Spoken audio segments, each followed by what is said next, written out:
Hey guys, sorry about that. This is a continuation of the story, and first of all, I want to just let you know that Sifa and Harriet are both me. I used the wrong names, and then Luke and Mike are both my boyfriends. So I'm sorry for the confusion, but here we go. Okay.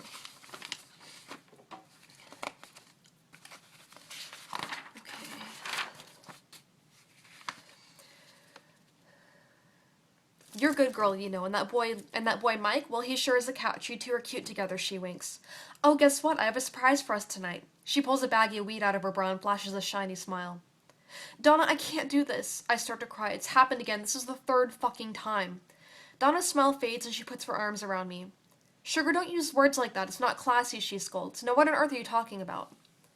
I'm fucking talking about how I was just gonna kill myself with this knife. I pull it out and her mouth falls open in shock. And I'm not classy. I never said I wanted to be classy or good or any of that fucking bullshit. Donna is now cowering in fear from me, her hands over her eyes, eyes wide. This is how I really am. Sorry to break it to you, Nanan, but I'm not some fucking princess. Yes, I stole this knife because I feel like shit all the time and I want to die. The ship walks into the sound of my ranting. Hey, where'd you get that knife? He snatches the knife from my hand. Sifa, what the hell are you doing? Do you want to get me fired? He's furious. I'm sorry, I'm so sorry, this is wrong, I know, I'm crying. I don't know where to look. I'm trying to hide my eyes, my body, and my soul. I need to hide. I run, but Donna blocks the doorway. Little Donna, little fucked up Nanan with her dead grandbaby and gasoline. How is she so strong now? I collapse on the floor in a little pile, my thin limbs folded in. Nanan drapes herself over me like a moth. Sugar, you're going to be okay, she whispers. You've got to, it's the only way and it's God's truth. But I want to die, but not for the right reasons. I feel like there are two truths inside of me. The healthy truth and then the sick truth. I'm so fucked up. No, you're not. Donna holds my face in her palms, wiping my eyes. We all struggle, Sifa. And you're not special in that way. Stop being so selfish. There are people that love you and care about you. Look at Mike. We sit there for a moment on the tiled floor of the kitchen.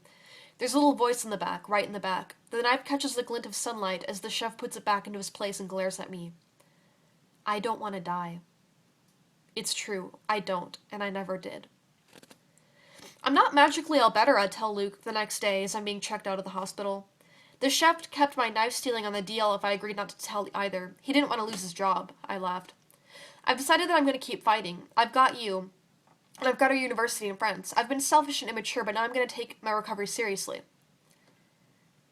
When I get my phone back and turn it on, I have dozens of text messages from Chase.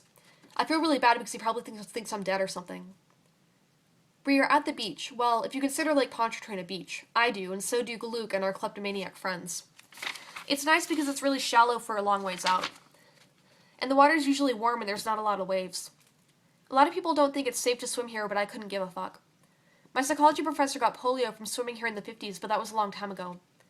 I want to take the stitches out of my leg, but Luke is making me keep them in for as long as the doctor told me to, even though it looks healed enough to me.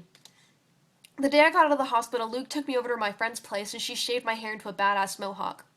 It makes me feel rebellious and hardcore, so I think it's a good substitute for self-injury. A few days after I got out, I went back to see Donna, and Mr. Wells had asked me to bring him some cigarettes, so I did.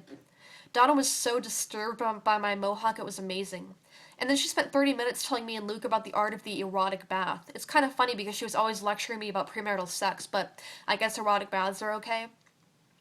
I'm not all better. This is just the start of my recovery. I never really wanted to get better, but shit got real. I saw what I was really doing to myself. I almost died, and I never want to be there again. We're at the beach, and it's starting to get cold because it's September. This is probably the last time we will be able to go swimming this year. I'm sitting in Luke's lap, kind of straddling him in the shallow water, and the waves are bumping us together in a sexy way. And I'm blushing, and so is he, because we're not actually doing anything, the waves are. Our friends are in the water next to us, so it's a little dirty, but I guess I don't care. The sun sets, but none of us want to leave. It's creepy out here at night, because first of all, no one's supposed to be here. We're technically trespassing and could get in trouble if we were caught. People come here anyway, though. Not always the most trustworthy people, but hey, maybe I'm being judgmental. The first day of school this tomorrow, and I've signed up for a class. I know it's stupid, just one class, and I don't even have a job or anything. But I've got to start somewhere, because I still feel like shit most of the time. The moon comes up and it's not quite full, but it should be by tomorrow night or the next. I think of Donna and her dead grandbaby. Fuck, I'm lucky compared to that. I'm blessed compared to that. I think of Mr. Wells, old and alone with no visitors. I think of all the others in the hospital and decide that it's not for me. But above all, death is not for me. By some miracle, I've escaped again. It took 3 times exactly. 3 interventions by the universe or God or whatever the fuck you believe. I guess I have to say I believe in something now. I believe in the universe. I believe in goodness and hope. I believe in chances and mercy. It's enough for a girl like me.